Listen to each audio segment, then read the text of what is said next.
আজ বাড়িতে বানিয়ে নিলাম চিংড়ির কড়াই পাতুরি। খেতে কিন্তু অসাধারণ হয়েছিল। পাতুরি বানানোর জন্য 500 গ্রাম চিংড়ি মাছ নিয়ে ঠিক এইভাবে ছাড়িয়ে নেব। ভালো করে ধুয়ে নুন হলুদ দিয়ে মেখে নেব।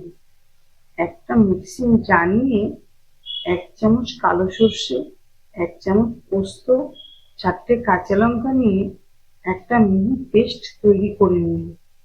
একটা কড়াই নিয়ে তাতে পেস্টটা দিয়ে আর একটু মিক্সির বাটি ধোয়া জল দিয়ে দেব।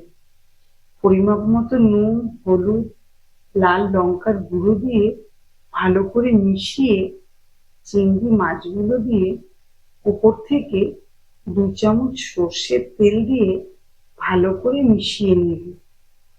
উপর থেকে 4টে কাঁচা লঙ্কা দিয়ে কড়াইতে ঢাকনা দিয়ে ঢেকে গ্যাসটা অন করে দেব। কিছুটা রান্না হলে উপর থেকে ঢাকনা সরিয়ে ধনেপাতা দিয়ে আবারও ঢেকে দেব একটু শুকনো হবার জন্য। 5 মিনিট রেস্টে রেখে দিলেই চিংড়ি মাছের কড়াই পাতুরি একদম তৈরি। ভাত, রুটি সবার সাথে কিন্তু অসাধারণ লাগে।